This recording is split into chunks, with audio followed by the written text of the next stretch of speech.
The shuttle doors opened with a soft hiss, and Hannah stepped onto Station Prelios for the first time. The air smelled different here, sterile and cold, nothing like the earth and rain she had left behind. Around her, the massive space station stretched in all directions, its metal corridors gleaming under artificial lights. This was the Galactic Naval Academy, the most important military school in the Alliance, and she was the only human who had walked through its doors in 30 years. The other cadets stared at her. Some stopped in the middle of the corridor just to look. Hannah kept her face blank and her eyes forward. She had expected this. Humans were rare out here, considered weak and strange by most alien species. Earth was listed as a Class 12 Deathworld in the galactic records, a planet so dangerous that most species would die within days of landing there. But that classification made humans seem like lucky survivors, not capable soldiers. Hannah walked to the registration desk where a tall Valorian officer stood. Valorians were made of something like living crystal, their bodies catching and reflecting light in rainbow patterns. This one looked down at Hannah with eyes that glowed pale blue. "Name," the officer said, not bothering with courtesy. "Cadet Hannah, from Earth." The Valorian's expression did not change, but something in those glowing eyes shifted. Disappointment, maybe, or contempt. "Barrack C, Level 7. Orientation begins in 1 hour. Do not be late." Hannah took her identification chip and walked away. Behind her, she heard whispers in languages she did not understand, but the tone was clear enough. They did not think she belonged here. The barracks were larger than she expected, with sleeping pods arranged in rows. Most were already occupied. Hannah found her assigned pod and placed her single bag inside. She owned very little. Everything she needed, she carried in her head. "Look at this," a deep voice rumbled behind her. They actually sent one. Hannah turned slowly. 3 massive figures stood in the corridor between the pods. They were Dranthi, a species that looked like they were built from slabs of gray stone. Each one stood nearly 3 meters tall, with thick arms and legs that could crush metal. The one in the center, the one who had spoken, had small red eyes that gleamed with amusement. "I am Kroll," he said, stepping closer. "I run things in this barracks. You understand?" Hannah looked up at him. He was more than twice her weight, bred for a high-gravity world where everything was dense and heavy. She nodded once but said nothing. "She does not talk much," one of the other Dranthi said, laughing. "Maybe she is scared." Kroll leaned down until his face was level with Hannah's. His breath smelled like sulfur. "You will not last 1 week here, human. Your kind is soft, weak. You come from a world where everything tries to kill you, but somehow you survived by hiding, yes? That will not work here. Here, you must be strong." Hannah met his eyes and held his gaze. She did not blink, did not look away, did not show fear. After a moment, Kroll straightened up, looking slightly confused. "We will see," he muttered, then walked away with his friends following. Hannah returned to organizing her pod. Her hands were steady. Orientation was held in the main assembly hall, a vast space that could hold 3,000 cadets. Hannah sat near the back, alone. The other cadets gave her space, as if being human was something contagious. She did not mind. She had always been alone. Commander Vel Tross, the head of the academy, stood on the raised platform at the front. He was Valorian, like the registration officer, but older and more decorated. His crystalline body was marked with deep blue patterns that indicated rank and experience. "You are here because you are the best your worlds have to offer," Valtros began. His voice amplified throughout the hall. "But being the best at home means nothing here. At this academy, you will be tested beyond anything you have known. Many of you will fail. Some of you will quit. A few of you will die."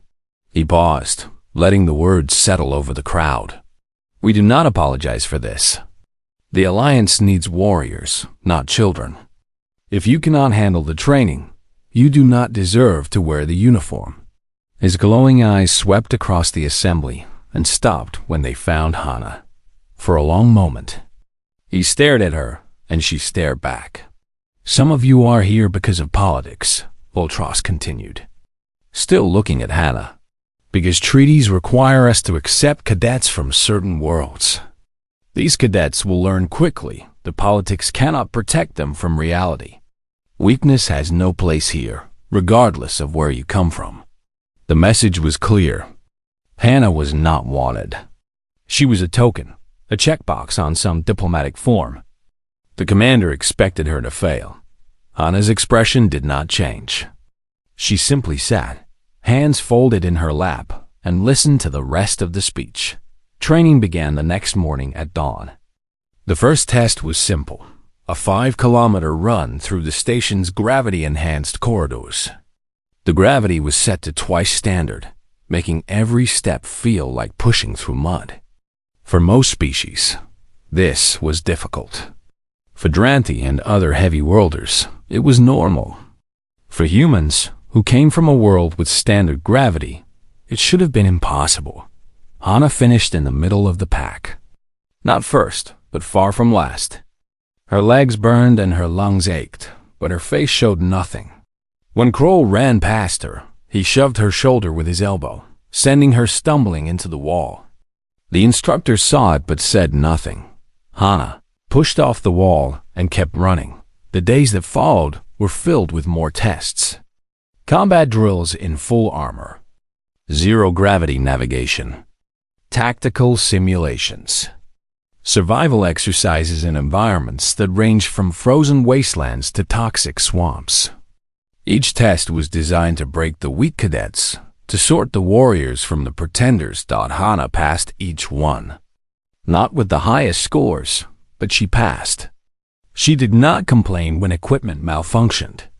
She did not protest when instructors gave her lower marks for the same performance that earned others praise.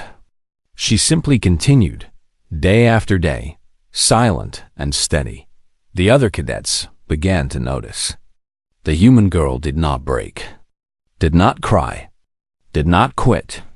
She absorbed every challenge, every insult, every act of sabotage, and kept moving forward. It was unnerving. Kroll noticed too.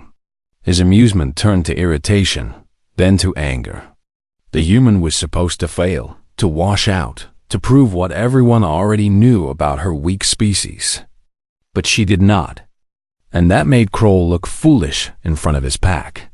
3 weeks into training, Kroll decided it was time to teach the human her place properly. He found her in the training hall during free practice time. She was alone, working through combat forms with a practice blade. Her movements were efficient, economical, lacking the flashy power of Dranthi fighting styles, but somehow effective in their simplicity. "Human," Kroll called out. "I challenge you to sparring." Hana stopped and turned to face him. Around the training hall, other cadets stopped what they were doing to watch. A challenge was public, official. If she refused, she would be marked as a coward.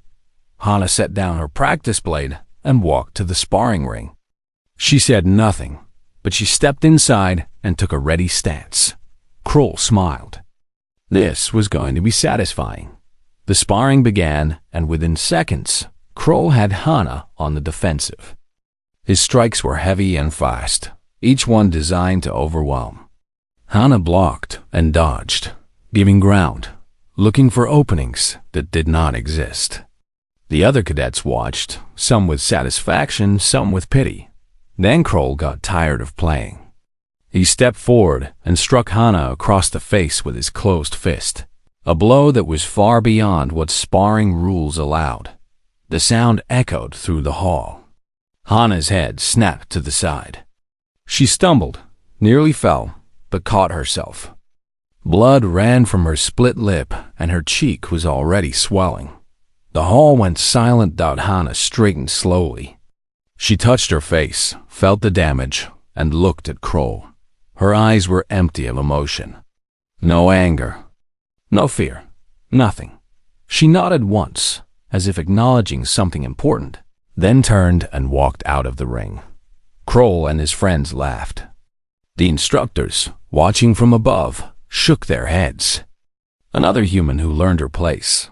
But if they had looked closer at Hana's eyes in that moment, they might have seen something that would have warned them. They might have seen a predator marking its prey. The bruise on Hana's face turned purple, then yellow, then faded over the next week. She did not go to medical. She did not file a complaint. She simply continued with training as if nothing had happened. This bothered Kroll more than he wanted to admit. He had hit her to make a point, to establish dominance, to show the human where she belonged in the hierarchy. But she had not reacted the way she was supposed to. There had been no tears, no anger, no fear. Just that empty look and a nod, like she was making a note of something for later.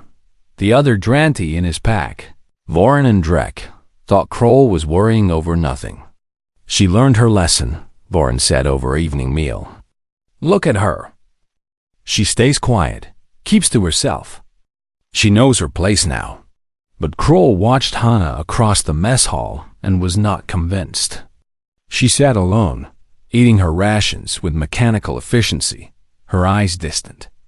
She looked like someone waiting for something. The weeks continued, and something strange began to happen. Hana started to perform better. Not dramatically, not in ways that drew immediate attention, but consistently.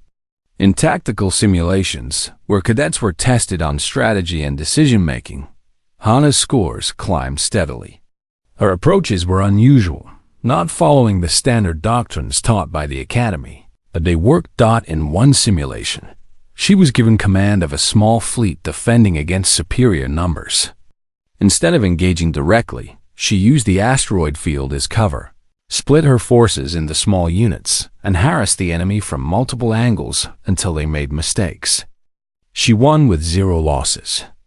The instructor, a Mechari with tentacles instead of arms, reviewed her strategy 3 times before accepting the results. Unconventional, the instructor admitted, but effective. Hana said nothing. She simply nodded and returned to her seat. In survival training, the cadets were dropped into various hostile environments and had to last 72 hours with minimal equipment. Most species had specific adaptations for certain environments. Dranti did well in high-gravity or high-pressure zones. Valorians excelled in radiation-heavy areas. Matari thrived anywhere with water. Humans had no special adaptations. They were average in almost every measurable way. But average, it turned out, meant they could survive almost anywhere. Not comfortably, not easily, but they could survive. Hana was dropped into a frozen wasteland where temperatures dropped to -40 degrees at night. She built a shelter from ice blocks, insulated with materials from the emergency kit, and kept moving during the day to maintain body heat.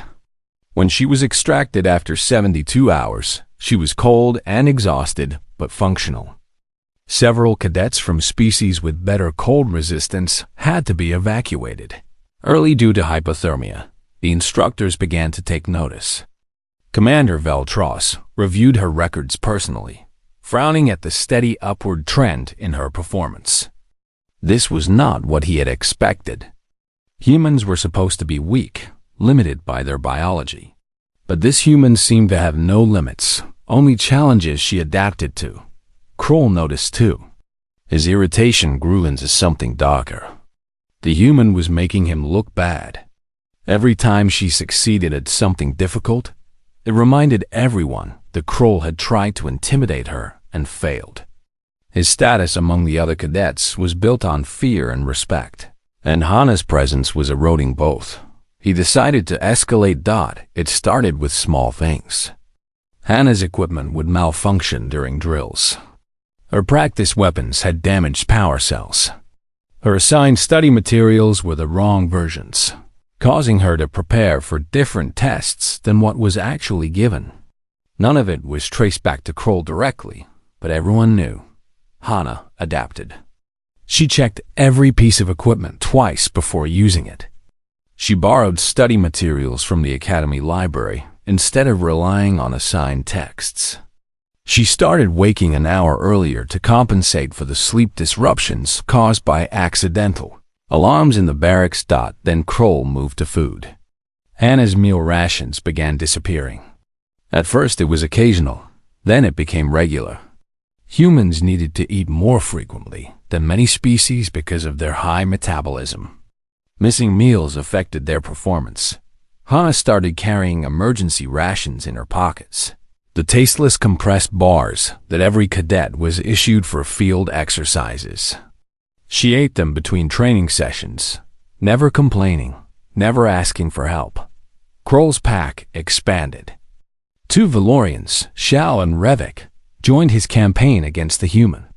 They were not as brutish as the Dranthi, but they were clever and cruel in different ways. They spread rumors about Hana, told other cadets that she was receiving special treatment from instructors, that her scores were inflated because of political pressure. Some cadets believed it. The more cadets were starting to wonder. They watched Hana train, saw her complete every exercise, pass every test. If she was receiving special treatment, why did she work harder than anyone else? Why did she show up early and leave late? Why did she never rest? A Makari cadet named Yura approached Hana one evening in the library. Yura was small for her species, barely taller than Hana, with pale blue skin and large, curious eyes. "Why do you not report them?" Yura asked quietly, sliding into the chair across from Hana. Hana looked up from her tactical manual. "Report who?" "Kroll and his pack. Everyone knows what they are doing to you." Hana considered the question for a moment, then returned to her reading. It would not change anything. The instructors would stop it. Maybe, or maybe they would see it as proof that I cannot handle academy life. Hana turned a page. Complaining is a weakness. Surviving is strength. Yura's tentacles rippled, a sign of confusion in Makari body language. On my world, we believe in community. We help each other. On my world, Hana said softly, we believe in endurance. Everything there tries to kill you. The weather, the animals, the plants, the diseases. You survive by being tougher than everything else. By lasting longer. By never giving up. She looked at Yura directly. I am still here. That is my answer to Kroll. Yura left, still confused, but with a new respect for the human. The harassment continued to escalate. Kroll arranged for Hana to be scheduled for the hardest training rotations, back-to-back sessions with no rest between them. He made sure she was paired with the most aggressive sparring partners. He used his influence with older cadets to ensure she received the lowest marks possible from subjective evaluations. Hana endured it all. Her performance did not drop. If anything, it improved. She was becoming harder, sharper, more focused. The constant pressure was not breaking her. It was forging her into something dangerous. Other cadets began to avoid both Kroll and Hana. Kroll because his obsession with the human was becoming unstable. Hana because she had started to move differently. There was something predatory in the way she walked now, in how her eyes tracked movement, in how she was always aware of her surroundings. Voran mentioned it to Kroll after training one day. She watches us like she is hunting. She is prey, Kroll snapped. Prey does not hunt. But Voran was not convinced, and neither was Drek. They started to feel uncomfortable around the human. She never threatened them, never spoke to them, but there was something in her silence that felt like a promise. The situation came to a head, 6 weeks after the sparring incident. Commander Valtros announced a special training exercise, team elimination drills in the zero-gravity maze. It was one of the most challenging exercises in the Academy, designed to test coordination, communication, and combat skills in three-dimensional space. Cadets were divided into teams of 6. Each team would hunt the others in the maze, using neural shock weapons that would temporarily disable opponents. The losing team would spend the next month on sanitation duty, the most humiliating assignment in the academy. The team assignments were posted, and Kroll smiled when he saw the results. His pack made up most of the red team. Hana was assigned to blue team, and when her teammates saw her name on the list, they groaned. The blue team leader, a Valorian named Dayan, looked at Hana with barely concealed disgust. "Listen, human. This exercise is important. We cannot afford mistakes. So do us all a favor and stay out of the way. Hide somewhere in the maze and let us do the real work." The other blue team members nodded in agreement. They did not want her help. They saw her as a liability, something that would get them all assigned to sanitation duty. Hana looked at each of them, her face blank. Then she nodded once. "I understand." "Good," Dayan said. "Just try not to embarrass us." The exercise was scheduled for the following day. That night, Hana did not sleep. She spent hours in the academy library, reviewing schematics of the zero-gravity maze, studying the physics of movement in null-gravity environments, memorizing the layouts and blind spots. The other cadets slept peacefully, confident in their abilities. They had no idea what was coming. Hana sat in the dark library, her eyes reflecting the soft glow of the data screens. And for the first time since arriving at the academy, she allowed herself a small smile.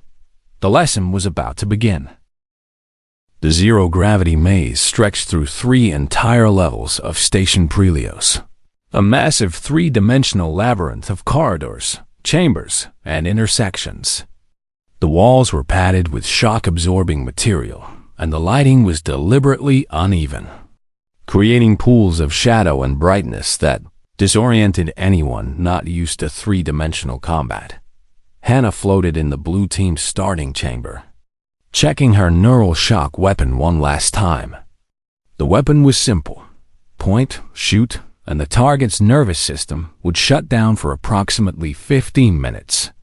Non-lethal, but extremely effective. The rules were straightforward. Last team with active members won. Dayan gathered the blue team in a huddle. His crystalline body refracted the dim light, creating dancing patterns on the walls.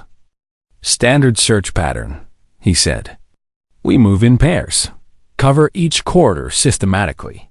When we encounter red team, we hit them with overwhelming force." "What about the human?"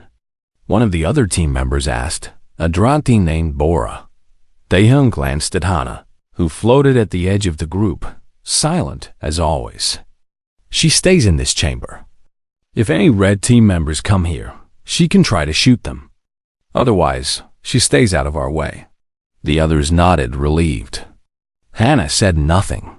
She simply moved to the corner of the chamber and appeared to settle in to wait. The starting alarm blared, and the teams launched into the maze. Blue team split into 3 pairs and pushed out into the corridors, leaving Hana behind. They did not look back. Hana counted to 30, then pushed off from the wall and glided into the maze through a different exit. The blue team had taken the obvious routes, the wide corridors designed for standard tactics. Hana chose a maintenance shaft, barely wide enough for her body, that led into the maze's upper sections. In zero gravity, size was often a disadvantage. The massive Dranti cadets were powerful, but their bulk made them slow to change direction. The Valorians were more agile, but their crystalline bodies reflected light, making them easy to spot. Humans were smaller, darker, and moved with a flexibility that came from evolving in Earth's variable gravity. Hana emerged from the maintenance shaft into a dark intersection and paused. She closed her eyes and listened. In zero gravity, sound traveled differently, but if you knew what to listen for, you could hear things others missed. The soft hiss of breathing, the barely audible scrape of equipment against walls, the hushed whispers of cadets trying to coordinate. There, below and to the left, red team members, at least 2 of them, Moving through the lower corridors, Hana smiled in the darkness and began to hunt. The first red team member she found was Rivik, one of the Valorians who had joined Kroll's pack. He was alone, having separated from his partner to check a side passage.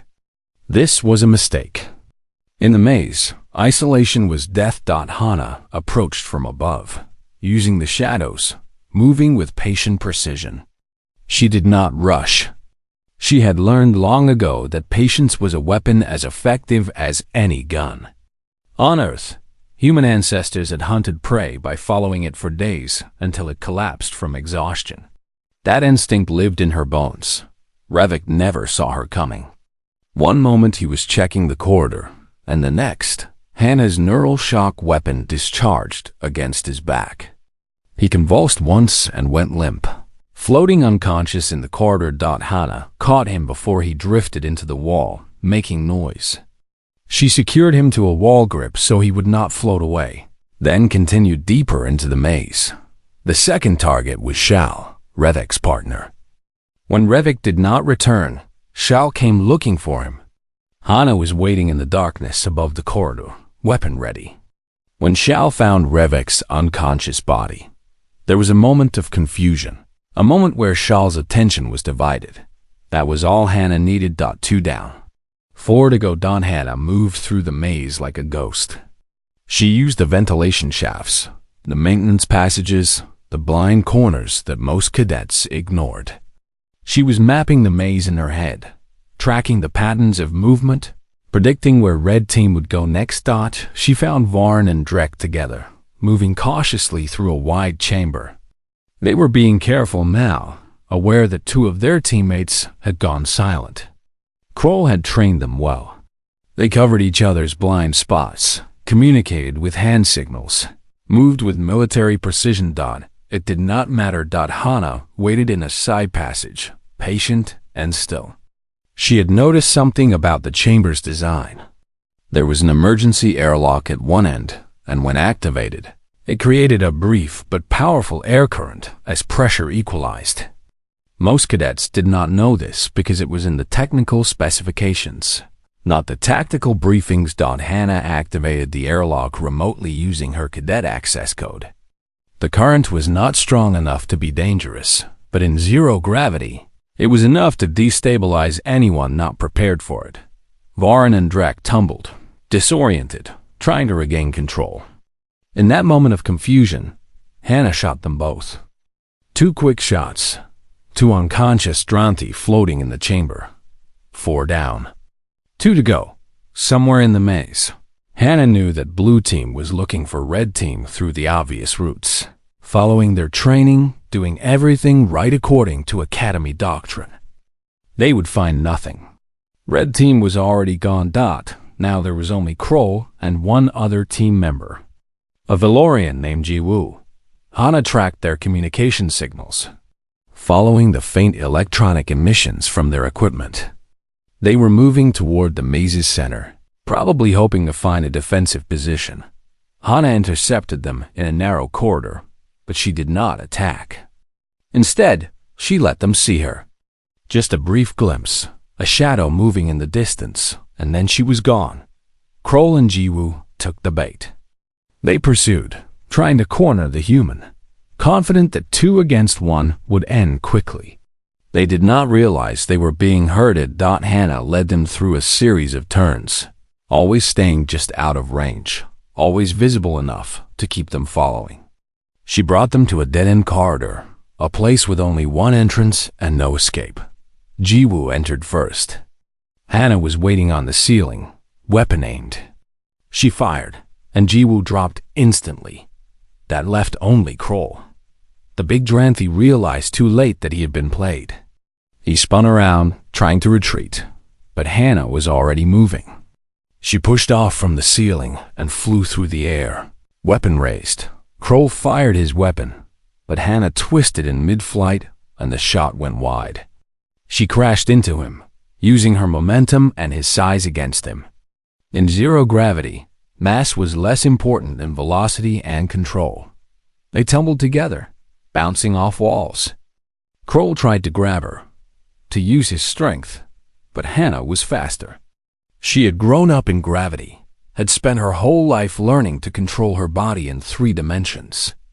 Kroll had grown up in crushing gravity, where down was always down. Hannah wrapped her legs around his arm, twisted, and used the leverage to spin him into a wall. His head hit the padding with a heavy thud. Before he could recover, she pressed the neural shock weapon against his chest and fired. Kroll's eyes went wide with shock and disbelief. Then they closed, and he went limp. The entire fight had lasted 43 seconds. Hannah caught her breath, floating in the corridor with Kroll's unconscious body drifting beside her. Her heart was pounding, but her hands were steady. She felt no triumph, no satisfaction, only completion. The lesson was finished. She activated her comm. Blue team, this is Hannah. Red team is eliminated. All 6 targets are down. There was a long silence on the comm channel. Say again? Daehan's voice came back, disbelief clear in his tone. Red team is eliminated, Hannah repeated calmly. I am transmitting their locations now. The instructors verified her claim. 6 red team members, all unconscious, all taken down in under 20 minutes. Blue team had not encountered a single enemy. They had spent the entire exercise searching empty corridors while Hannah had systematically hunted down every member of the opposing team. The maze exercise ended. Teams were recalled to the starting chambers. When Daehan and the rest of Blue Team saw Hannah floating calmly with her weapon secured, they did not know what to say. How? Bora finally asked. Hannah looked at them with those empty predator eyes. I hunted them. That was all she said. No explanation, no boasting, no elaboration. Just a simple statement of fact. The instructors reviewed the maze footage that night. Commander Val Tross watched it 3 times, his crystalline features unreadable. He saw Hannah move through the maze with inhuman patience, saw her set traps, saw her isolate and eliminate each target with mechanical efficiency. Most disturbing was the footage of the final confrontation with Kroll. The big Dranthi had been completely outmaneuvered. His strength and training meaningless against Hannah's tactical awareness.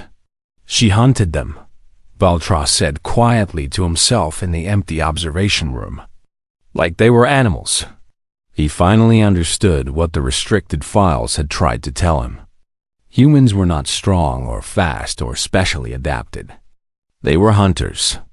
Persistence predators who evolved by chasing prey until it collapsed. They did not win through power. They won through patience, endurance, and the absolute refusal to stop. And now one of them was loose in his academy. And she had just demonstrated exactly what that meant. Viltros pulled up Hannah's file and began writing a report. High Command needed to know about this. Needed to understand what they had underestimated. In the barracks, Hannah cleaned her weapon and returned it to storage. Around her, the other cadets gave her space. Kroll woke up in the medical bay 12 hours after the maze exercise. His head throbbed and his pride hurt worse than any physical injury. The medical staff, 2 efficient Makari nurses, checked his vitals and cleared him for return to duty. They said nothing about what had happened, but Kroll saw it in their eyes. They knew. Everyone knew. He walked back to the barracks slowly, dreading what he would find. But when he arrived, something unexpected happened. Voren and Drek, his closest pack members, were waiting for him. Instead of mockery or disappointment, they showed something Kroll had never seen from them before. Respect mixed with fear. She's not normal, Voren said quietly. The way she moved in that maze. It was like she could see through walls. She did not hesitate, Drek added. Not once. Every move was planned. She knew where we would be before we got there. Kroll sat on his bunk, rubbing his temples. The memory of the fight was fragmented, but one thing remained crystal clear. Hannah's eyes in those final seconds. Empty of emotion, clinical, like she was completing a task on a checklist. He had struck her weeks ago to teach her a lesson. She had finished that lesson in the maze, and the message was unmistakable. "We leave her alone," Kroll said finally. "Completely alone." His pack members nodded. This was not surrender, not exactly. It was survival instinct.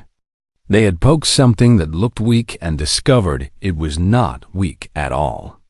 Now the smart thing was to back away slowly and hope it did not decide to finish what they had started. Across the academy, word of the maze exercise spread like fire. Cadets who had dismissed Hana as a political token now reconsidered. The footage was restricted, but rumors filled in the gaps. 6 opponents eliminated in under 20 minutes. A Dranthi strike team taken down by a single human. Movement through the maze that the instructors described as textbook predator behavior. Other cadets started treating Hana differently. Not with friendship, not yet, but with a cautious respect. They gave her space in the mess hall, not out of contempt anymore, but out of wariness. They nodded to her in corridors. They stopped interfering with her equipment. Hana noticed the change, but said nothing.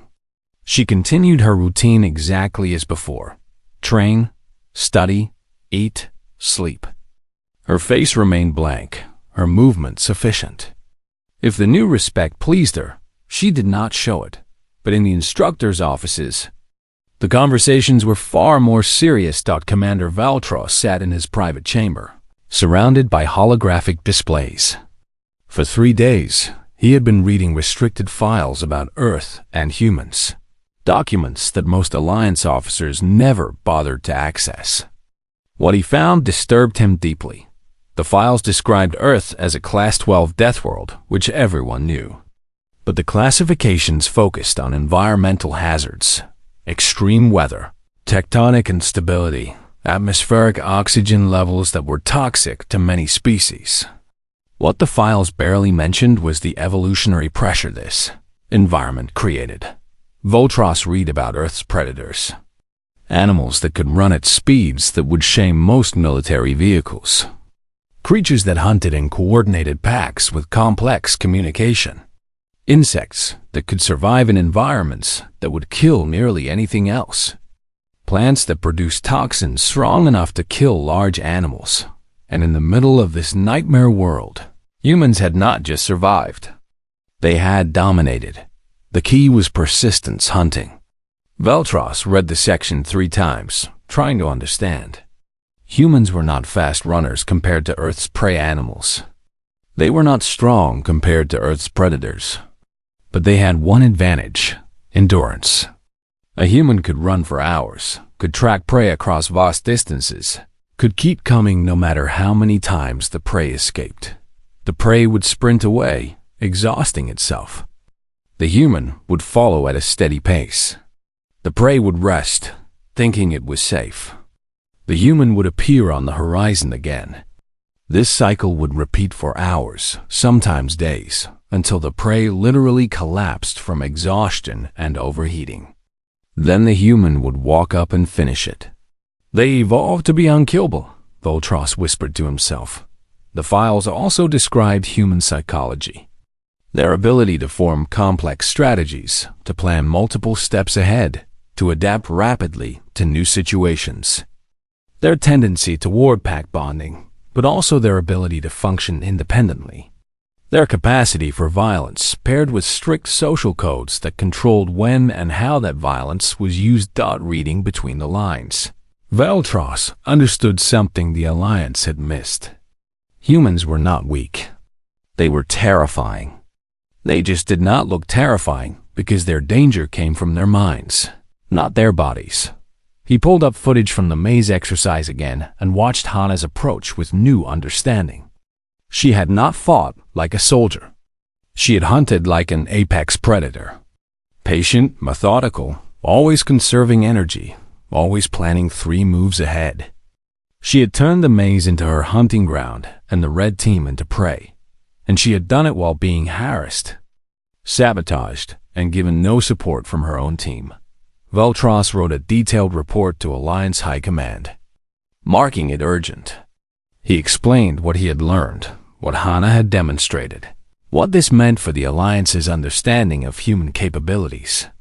He recommended immediate reassessment of human threat classifications and suggested that human officers might be valuable assets in military operations. The response came back 3 days later. Report noted, "No action required at this time. Human integration remains low priority. Focus on primary training objectives." Voltros read the message twice, then deleted it. High Command did not understand.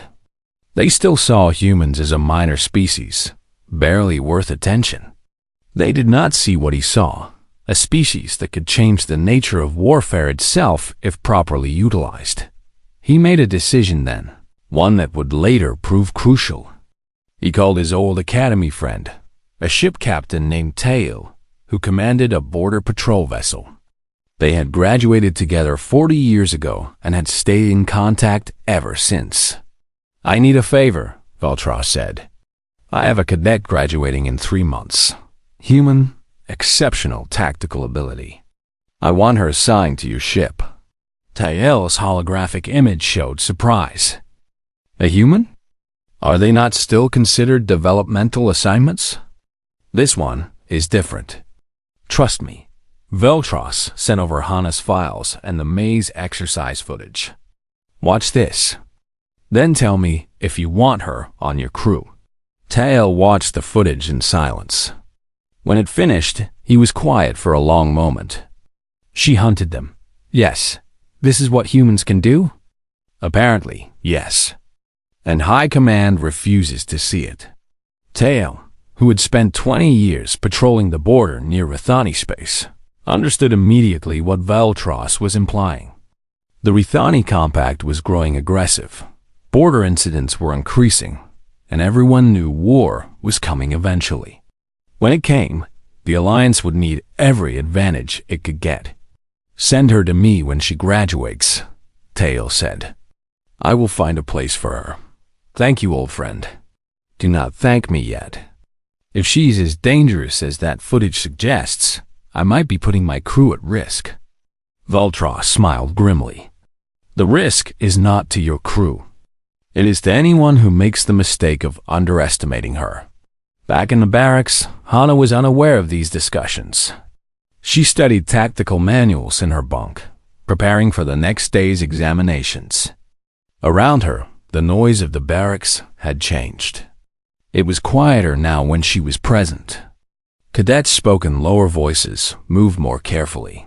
Yura, the small Mechari who had spoken to Hannah weeks ago, approached cautiously. "May I ask you something?" Hannah looked up from her manual. "Yes, in the maze. You could have eliminated Blue Team, too. We were useless. We told you to hide. We treated you badly. But you only targeted Red Team. Why?" Hannah considered the question. "They were the lesson. You were just witnesses. But after everything Kroll did to you, you stopped after defeating him. You could have hurt him more. Made him suffer. Why did you stop?" Hannah's expression did not change. "Because the lesson was complete. Further action would serve no purpose. I am not cruel. I am efficient." Yura's tentacles rippled with emotion. "On my world, we would call that mercy." "On my world," Hannah said, "we call it conservation of energy. Never use more force than necessary. Save your strength for the next challenge. There's always a next challenge." Yura left, pondering these words. Around the barracks, other cadets had overheard the conversation. It spread quickly. The human fought not from anger or revenge, but from cold tactical calculation. Somehow, that was more frightening than rage would have been. The remaining weeks of training passed quickly. Hannah continued to excel. Her scores improved. Her reputation grew. By graduation, she was ranked in the top 15% of her class. A remarkable achievement for someone who had been expected to wash out in the first week dot at the graduation ceremony. Commander Voltros called each cadet forward to receive their commission. When Hannah's name was called, The applause was genuine, if subdued. She walked across the stage, accepted her rank insignia, and stood at attention. Viltros looked at her. This small human, who had changed his understanding of an entire species, and spoke quietly so only she could hear. You have been assigned to the patrol ship Sovereign Light, under Captain Tail. He requested you specifically. Do not make me regret recommending you. Hannah met his eyes. I will serve with honor, Commander. I believe you will. But Cadet Hannah, one final question. The patrol ship Sovereign Light was not impressive by Alliance standards. It was a medium-sized vessel designed for border patrols, equipped with standard weapons and shields, crewed by 70 personnel from a dozen different species. It was old, reliable, and unexciting. Most officers considered assignment to a border patrol ship as either a punishment or a quiet path to retirement. Hannah arrived via shuttle 3 days after graduation. She carried the same single bag she had brought to the academy, containing everything she owned. As she stepped through the airlock into the ship's main corridor, she was met by the first officer, a tall Valorian named Suho. Officer Hannah, reporting for duty, she said. Saluting crisply. Suho returned the salute with less enthusiasm. Welcome aboard. Captain Tail is on the bridge. He wants to see you immediately. There was something in Suho's tone that suggested he was not happy about having a human on his ship. Hannah followed him through the corridors, noting the layout, the crew stations, the emergency equipment locations. Her mind automatically mapped the ship's structure, filing away information that might be useful later. It was a habit from Earth, where knowing your environment could mean the difference between life and death. The bridge was compact but efficient. Captain Tail sat in the command chair, his crystalline Valorian body reflecting the light from multiple displays. He was older than Suho, his surface marked with the deep blue patterns that indicated decades of service. When Hannah entered, he studied her for a long moment. Officer Hannah, I have read your files. I have watched footage from your academy training. Commander Viltros speaks highly of you. He paused. Tell me, do you know why I requested your assignment? No, sir. Because I have patrolled the Rithani border for 20 years, and in that time, I have learned one important lesson. Conventional thinking gets people killed. The Rithani do not fight like us. They do not think like us. We need officers who can adapt, who can see patterns others miss. He gestured to the displays showing the border region. I believe you are such an officer, but my crew does not know you yet. You will need to prove yourself to them, just as you did at the academy. I understand, sir. Good. You are assigned to the tactical station. Report there in 1 hour. Dismissed. Hannah saluted and left the bridge. Behind her, Suho spoke quietly to the captain. Sir, are you certain about this? She is so young and human. The crew will not trust her easily. Tael smiled. That is exactly what they said about humans at the academy. Until she hunted down 6 opponents in 20 minutes without breaking a sweat. Let us see what she can do with a real crew and real challenges. Anna's quarters were small, just a sleeping pod and a small locker for personal items. It was more than she needed. She unpacked her belongings, changed into her ship uniform, and reported to the tactical station exactly 1 hour later. The tactical station was managed by a Dranthi named Minho, a veteran officer with 15 years of service. He looked down at Hannah with barely concealed skepticism. So you are the human everyone is talking about. The one who supposedly beat a whole team by herself. Yes, sir. That was training. This is real duty. Here, we face actual threats. Rithani raiders, pirates, smugglers. These are not academy cadets playing games. Can you handle real combat? Hannah met his gaze steadily. I will do my duty to the best of my ability. Minho grunted. We will see. Watch and learn. Do not touch anything unless I tell you to. The first weeks aboard the Sovereign Light were similar to her first weeks at the Academy. The crew tested her with impossible tasks, contradictory orders, and deliberate exclusion from important briefings. They expected her to complain, to ask for special treatment, to fail under the pressure. Hana did none of those things. She simply completed every task, followed every order, and studied everything she could access about Rithani tactics, border patrol procedures, and ship operations. When she did not know something, she researched it. When she made a mistake, she corrected it without excuse. Slowly, the crew began to notice. The turning point came 5 weeks after Hana's arrival. The Sovereign Light was on routine patrol near the border when sensors detected unusual activity. 3 small ships, Rithani design, were harassing a civilian transport vessel. This was not unusual.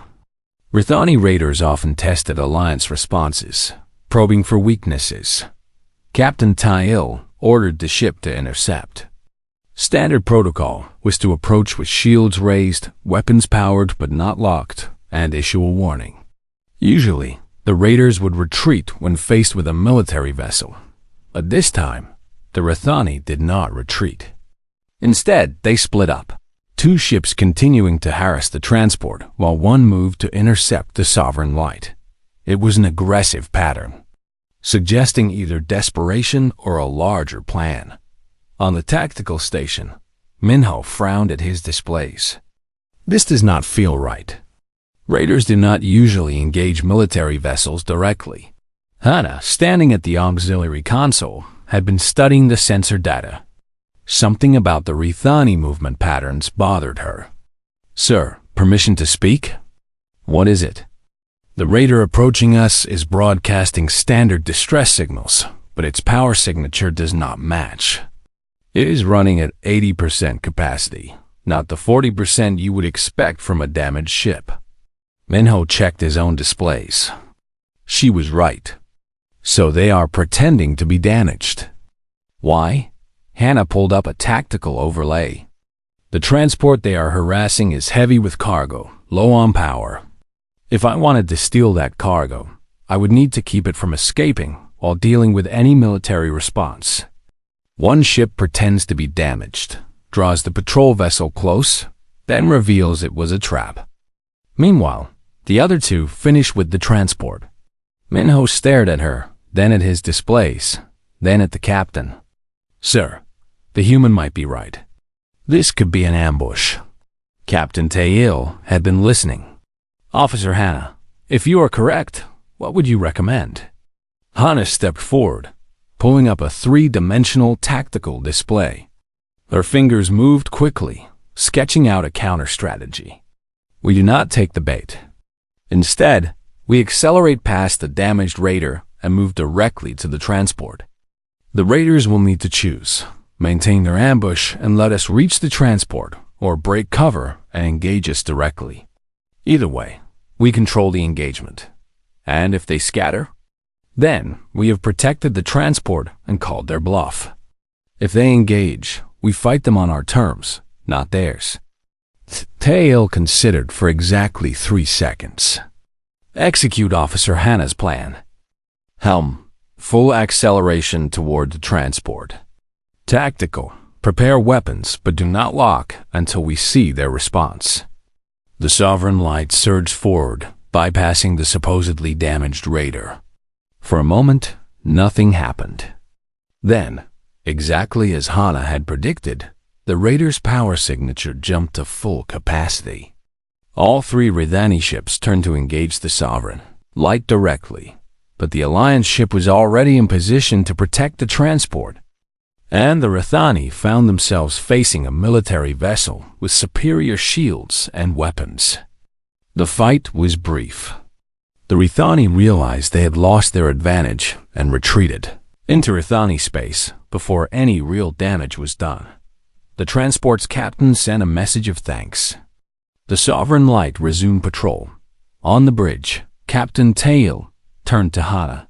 "Where did you learn to read Rithani tactics?" I studied their engagement records for the past 5 years during my off-duty hours, sir. They have favorite patterns. Once you know what to look for, you can predict their behavior. Minho, at the tactical station, laughed. A real laugh, not the skeptical snorts from before. She studied for 5 years of records in 5 weeks. Captain, I think Valtras sent us something special.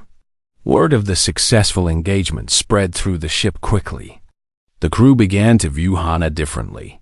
She had not just performed her duty. She had potentially saved lives through careful analysis and unconventional thinking. The quiet human who never complained had proven her value. Over the following months, Hana's role on the ship evolved. Captain Tail began consulting her on tactical decisions. Minho started training her on advanced weapon systems. Other crew members sought her advice on various matters, and she answered their questions with the same quiet efficiency she brought to everything else. But beyond the sovereign light, something larger was happening. The Ridhani Compact was growing more aggressive. Border incidents increased. Alliance intelligence reported massive military buildup in Rithani space. Everyone knew what was coming. War was inevitable. The only questions were when and where it would start. Alliance High Command, reviewing reports from border patrol vessels, noticed an interesting pattern. Ships with human officers were performing better than expected in encounters with Rithani raiders. Their tactical approaches were unconventional but effective. Their casualty rates were lower. Their success rates were higher. Analysts began pulling files on human military history, reading about conflicts on Earth, studying the strategies humans had developed during their own wars. What they found was disturbing and fascinating in equal measure. Humans did not just fight wars. They studied them. They innovated constantly. They adapted faster than any species the Alliance had encountered. And they had a particular talent for asymmetric warfare, for finding unconventional solutions to seemingly impossible problems. New assessment began circulating through High Command. Humans might be the Alliance.